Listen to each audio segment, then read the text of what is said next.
Tá bom.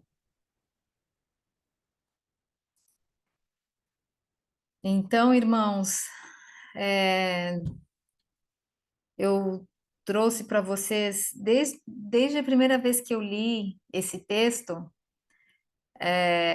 eu senti que eu deveria trazer para discussão, né? Compartilhar aqui e, e trazer para nós, assim, para nossa reflexão mesmo, né?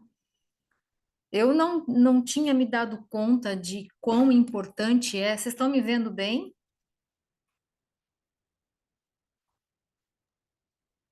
Vocês estão me vendo? Meu computador aqui, de vez em quando, passa umas cenazinhas assim dos, dos nossos rostos, assim. É, exatamente. É uma coisa que está acontecendo com o meu computador. Eu queria saber se estava acontecendo com vocês também. Então tá acontecendo. Paciência. Mas o áudio dá para acompanhar, O né? áudio está excelente. Tá. E eu vou compartilhar a tela logo mais. Eu espero que isso seja só um problema da câmera aqui, não um problema do Note, né? Eu acompanho um, um aplicativo que se chama Glorify, tá? E ali, cada semana, como é um aplicativo evangélico, né, não é adventista, esse aplicativo faz separa as semanas a partir de segunda-feira, como se fosse o primeiro dia da semana, né? E em cada semana tem um tema diferente. Naquela semana que eu estudei, falava sobre as características do amor, né? E a primeira passagem que a gente é remetido quando fala nas características do amor, qual é?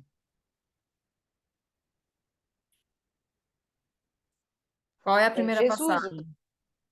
Jesus e o sacrifício dele, né? Deus é Sim, amor.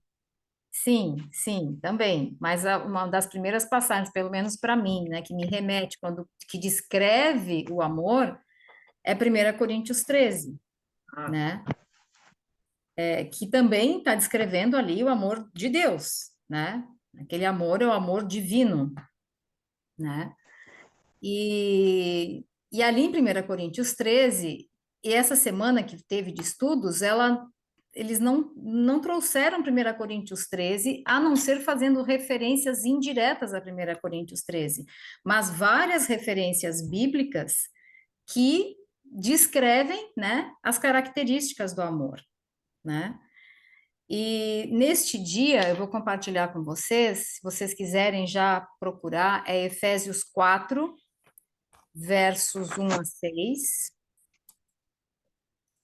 Eu vou compartilhar a tela aqui.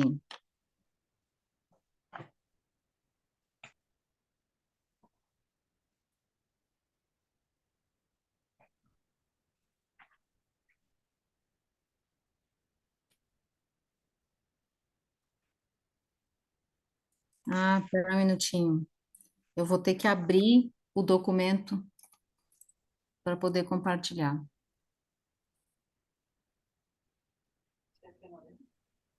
é, Uhum. muito bem. Como é que tá agora? Ótimo. Tá, muito bem. Então, a gente vai falar um pouco sobre a paciência do amor.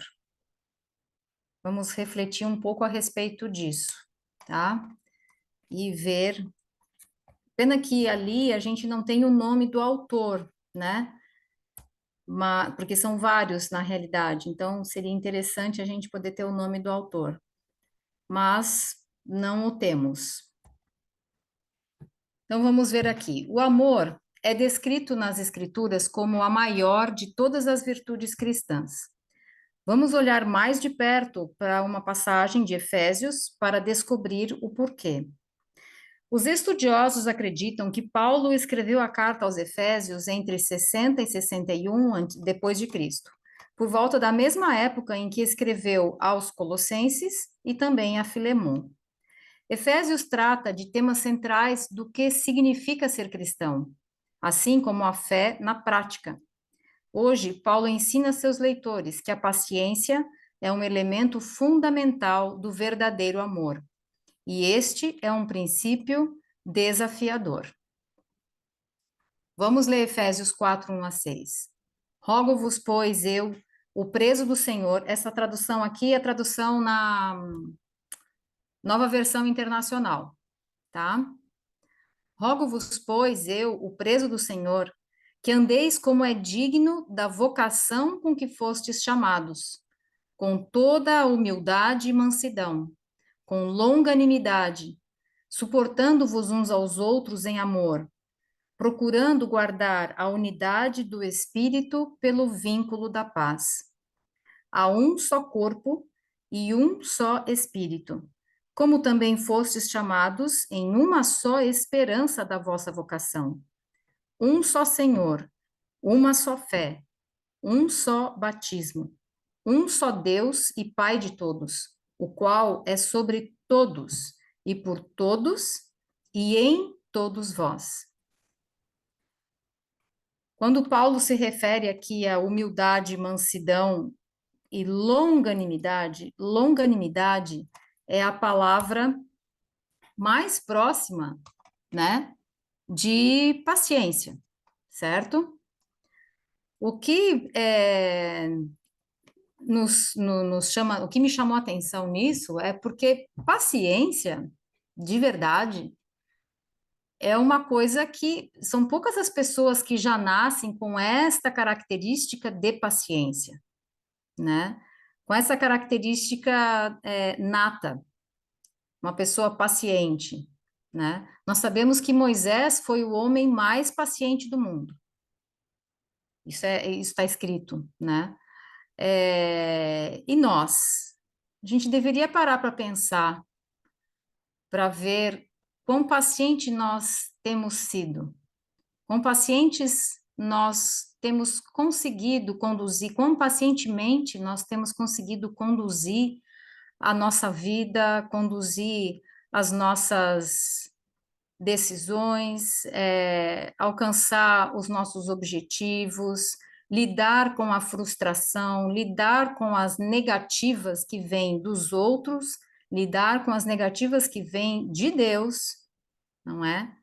Então a paciência é uma característica muito prezada por Deus. Porque uma das expressões, por exemplo, que Cristo suportou a afronta pacientemente até a morte de cruz, né? Outra expressão muito conhecida, aqui está a paciência dos santos, não é? Então, em vários pontos da Bíblia, nós encontramos a paciência como sendo uma característica muito importante. O que eu não tinha me dado conta ainda é que a paciência é uma característica inerente do amor. Não é possível amar, ter o amor de Deus e não ter a paciência associada. É impossível nós entendermos o amor sem paciência, né? Vamos continuar um pouquinho mais aqui.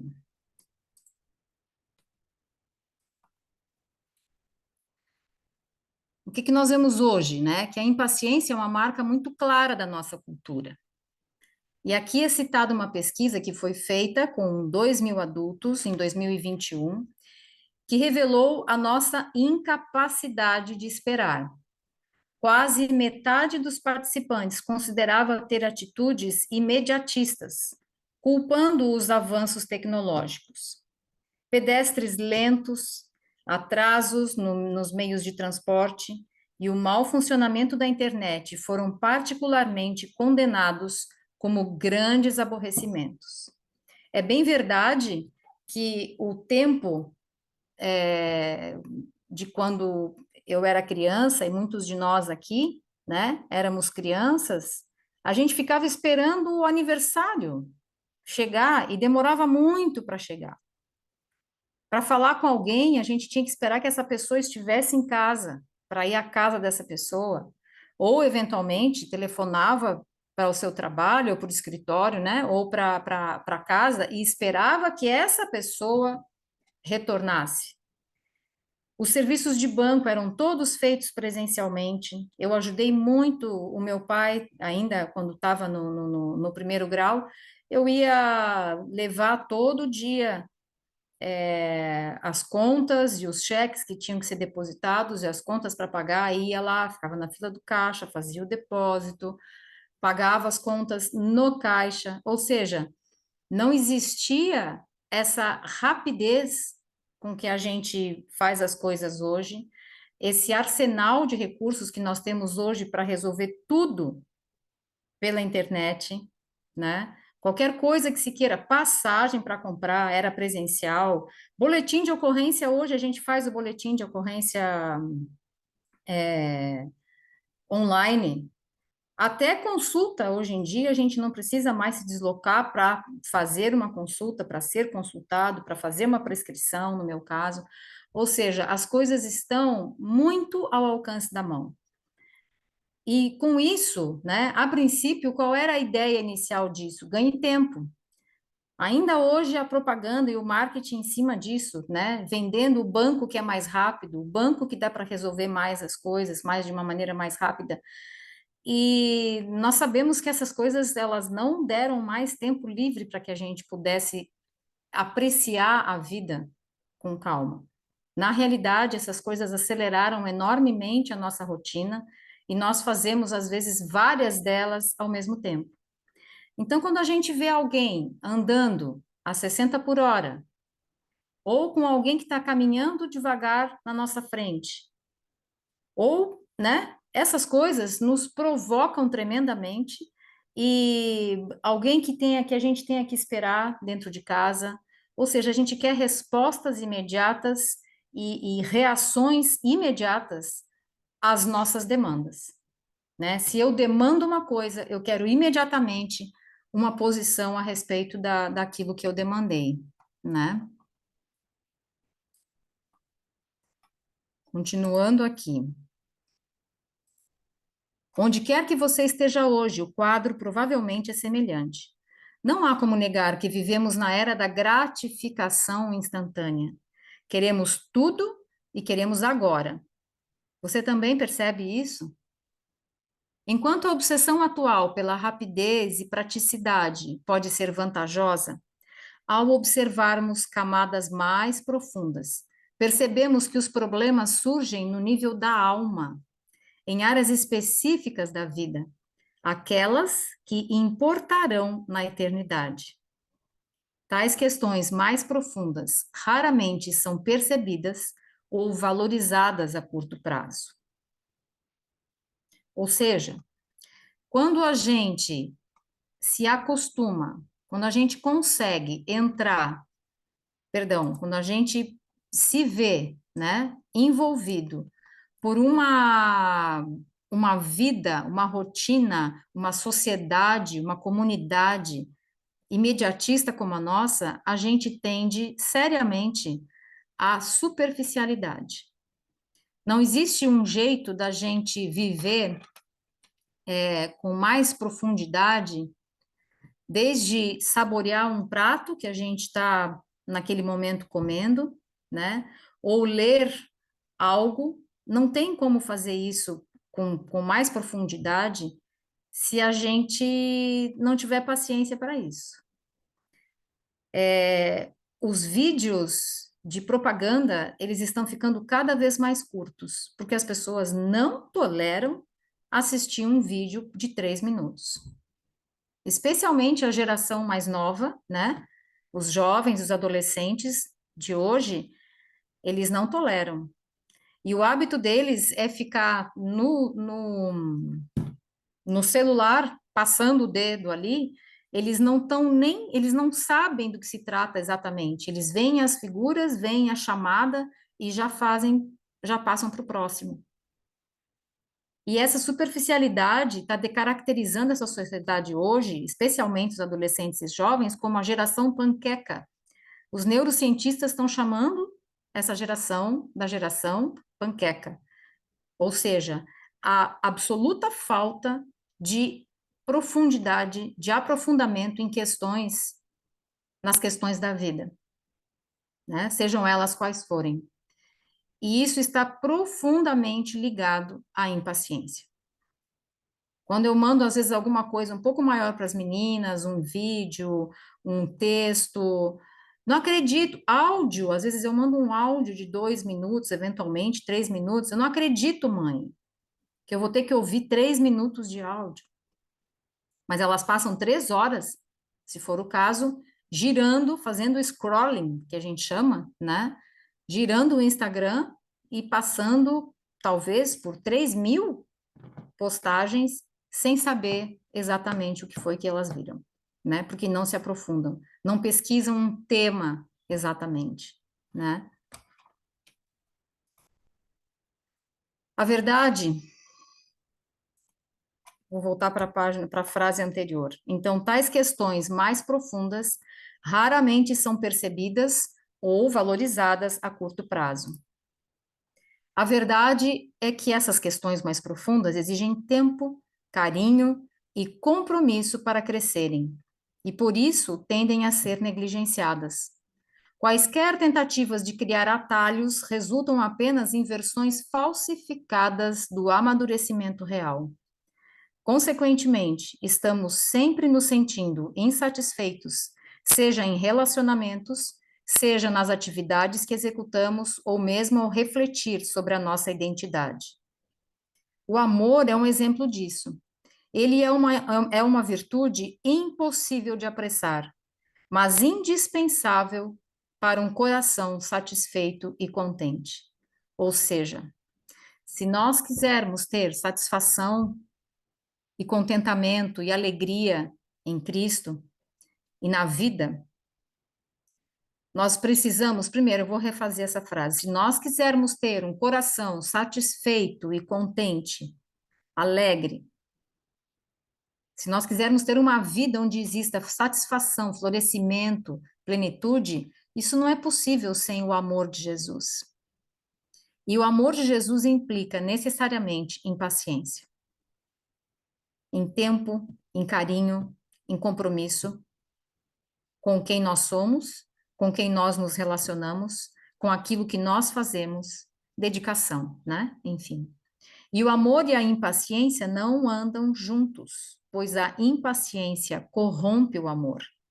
Ao buscar a própria gratificação, a impaciência desconsidera o bem-estar dos outros. Ela afasta as pessoas em vez de aproximá-las.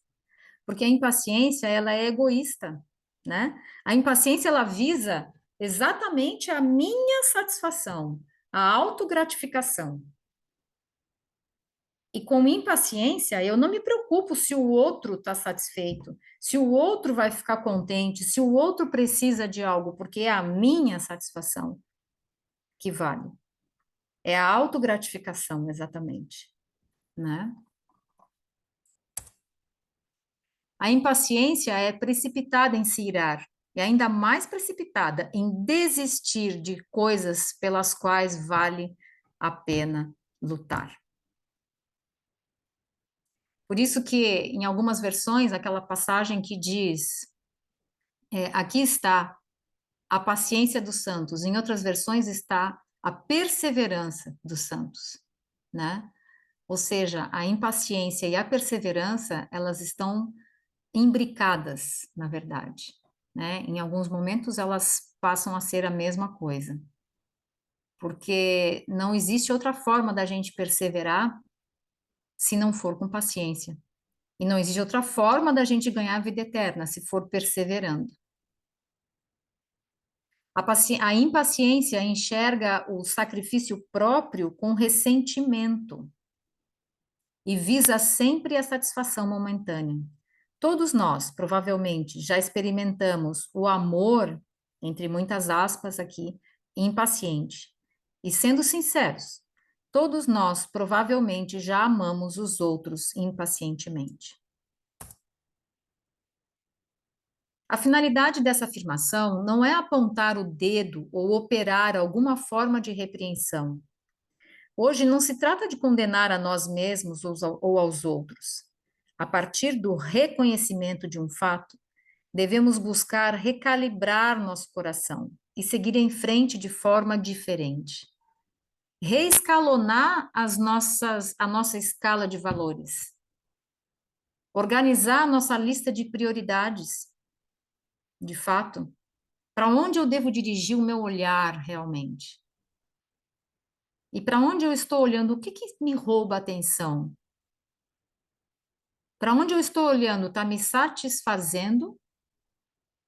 Me autogratificando? Ou está buscando um bem comum?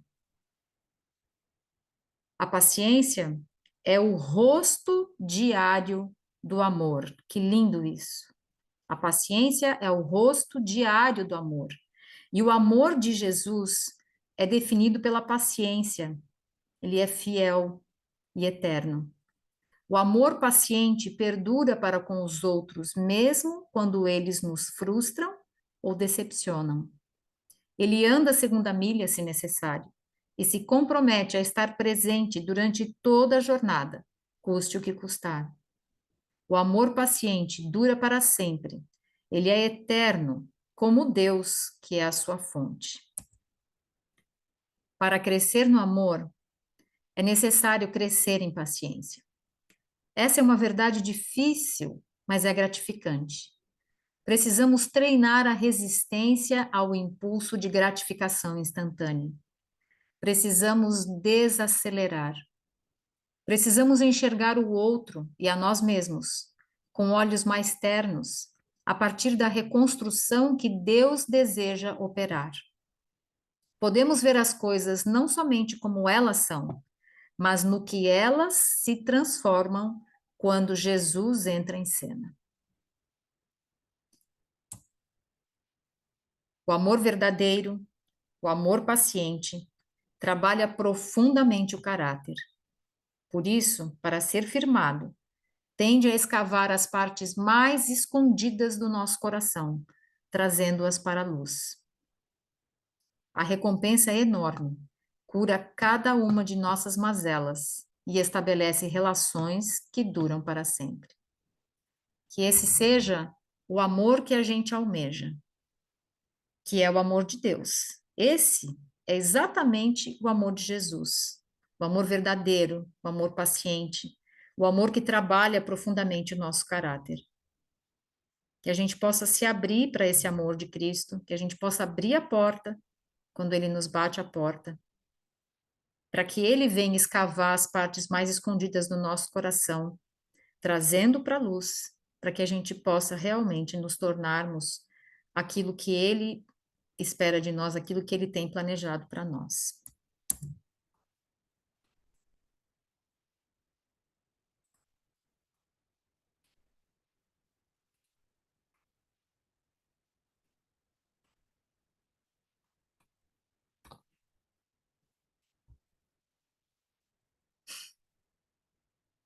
Era Muito, isso. muito obrigado, irmã.